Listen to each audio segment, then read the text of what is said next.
आज हमने पढ़ा नीति वचन 5वां अध्याय उसकी 6ठी आयत से 14वीं आयत तक। यहाँ पर लिखा है, इसलिए उसे जीवन का समथर पथ नहीं मिल पाता, उसके चाल चलन में चंचलता है, परंतु उसे वह आप नहीं जानती। जैसे हमने कल पढ़ा कि किसके विषय में बात हो रही है, पराई स्त्री के विषय में। और जब कल पापा समझा रहे थे तो मेरे को मतलब पवित्र आत्मा एक चीज़ और इसके विषय में समझा रहा था जो मैं आज शेयर करूँगी कि पराई स्त्रियां करके ना परमेश्वर के वचन में हम देखते हैं कि देशों को भी इंडिकेट किया गया है स्त्री करके, है ना। और शिक्षाओं को या हम कह सकते हैं जातियों को भी बोला गया है ना, स्त्री करके।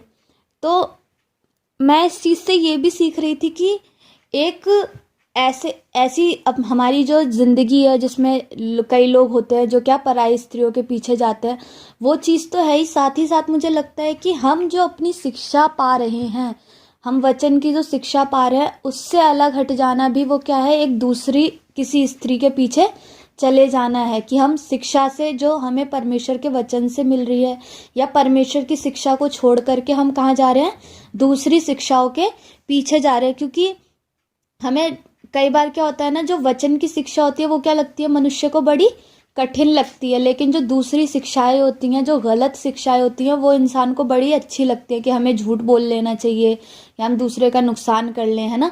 ये सब शिक्षाएं क्या लगती है इंसान को बहुत ही अच्छी लगती हैं और वो उनके पीछे पीछे क्या करता जाता है, चलता चला जाता है। जैसे हम कल पढ़ रहे थे कि पराई स्त्री के होठों से मधु टपकता है और उसकी बातें तेल से भी अधिक चिकनी होती हैं। तो मतलब इंसान क्या होता है, मेरे को जो पवित्र आत्मा सिखाया था वो ये चीज़ कि हम क्या अपनी शिक्षा को छोड़ करके या अपनी नींव को छोड़ करके दूसरी चीज़ों के पीछे जाना भी क्या है, पराई स्त्री के पीछे चले जाना या परायों के पीछे जाना। क्योंकि परमेश्वर भी कई बार बोला अपनी प्रजा से कि तुम क्या करते हो, मेरे को छोड़ देते हो, जबकि मैंने तुमसे क्या किया, इतना प्रेम किया, और तुम परायों के पीछे जाने लगते हो, तुम व्यभिचारिणी से हो गए हो।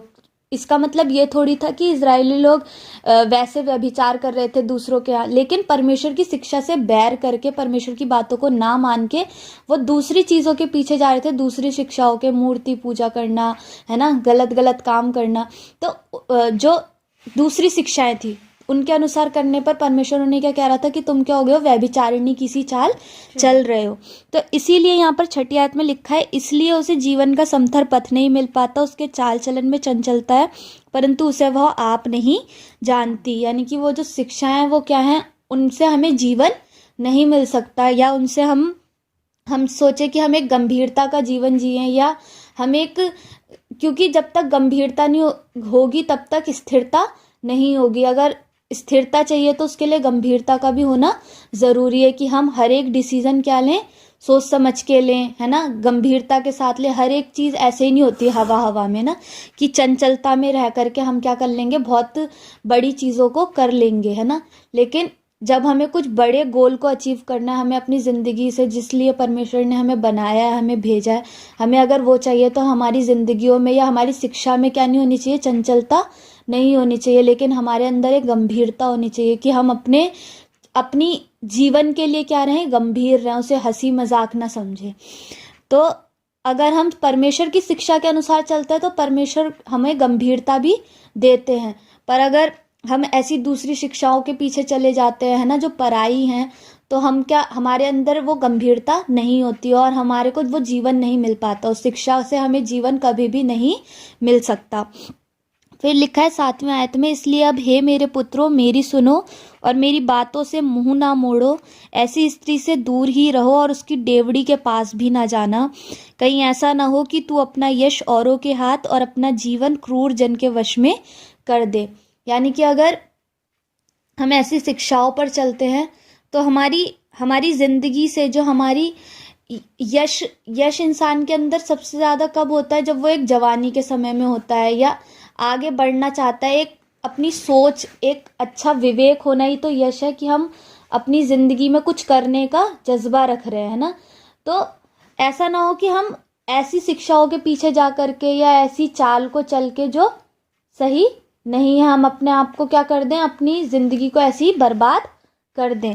तो हमें क्या करना है, ऐसी बातों से दूर रहना है। हमें एक ऐसे फिजिकली एक इंसान होने के नाते ऐसी गलत संगतियों से भी दूर रहना है कि पराये मर्दों के पीछे या पराई स्त्रियों के पीछे हम जाए, और हमें आत्मिक रीति से हमें ऐसी शिक्षाओं के पीछे भी नहीं जाना है कि हम जा करके अपनी सोच को हम अपनी डिस्ट्रॉय करें या हम अपने जीवन को क्या करें, नष्ट करें।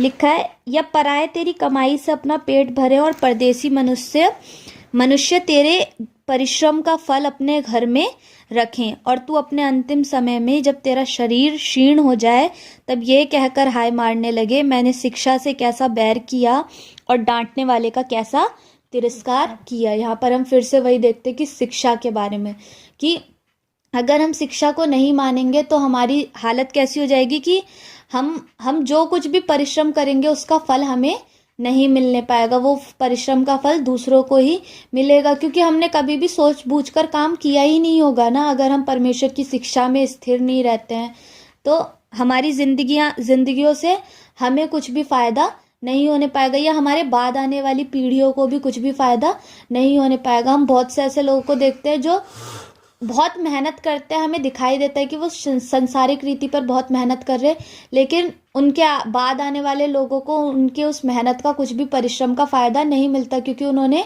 परमेश्वर को ही अपनी जिंदगी में कुछ भी समझा नहीं होता है। तो हम हमारी जिंदगियों में ऐसे बने कि हम परमेश्वर की शिक्षा को मान करके चलें। ऐसा ना हो कि हम लास्ट में कहे कि हमने शिक्षा से कैसा बैर किया, हम उस चीज़ पर क्या करें, हाय करें।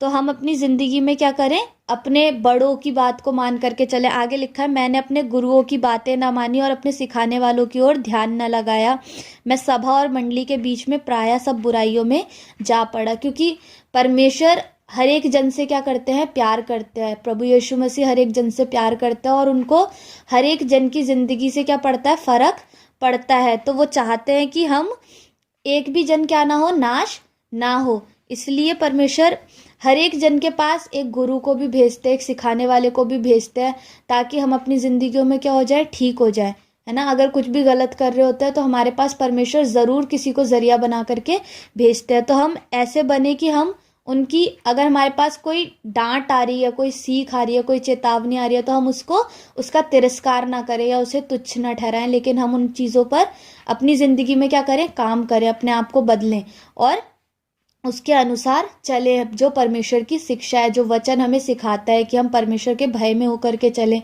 परमेश्वर से प्रेम करें। तो परमेश्वर हम सभी को ऐसा बनाए और हमें अपनी महिमा के लिए इस्तेमाल करें। प्रभु यीशु मसीह के नाम में होकर मांगते हैं, आमीन। तू मेरी हर बात को जानता है, तू मेरे जज्बात को जानता है, तू मेरी हर बात को जानता है, तू मेरे जज्बात को जानता है। मांगू मैं बस यही दुआ, चाहूं मैं बस तुझको खुदा, मांगू मैं बस यही दुआ, चाहूं मैं बस तुझको खुदा। मेरी सांसों में, मेरी बातों में बस तू, बस तू, बस तू, बस तू, बस तू, बस तू, बस तू, बस तू।